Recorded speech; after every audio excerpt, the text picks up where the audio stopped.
ဒုက္ခရောက်နေတဲ့လူတစ်ယောက်ကိုအပေါ်ကနေပြီးတော့ဒုက္ခအပူမီတွေထပ်ပြီးတော့လောင်ချနေတာကတော့အဲ့ဒါကိုချင်းစာတရားခေါင်းပါတာကိုချင်းစာတရားမရှိတာပဲဝမ်းနေနေတဲ့ဝိကြမှာလဲနေတဲ့လူတစ်ယောက်ကို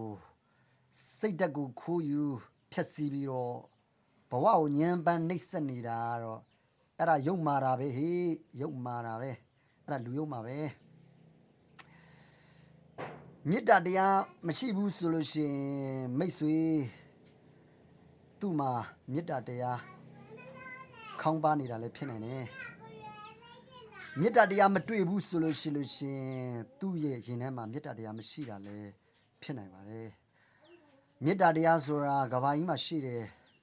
လူတွေကအဲ့ဒီမေတ္တာတရားကိုလက်မခံကြတာလည်းဖြစ်နိုင်တယ်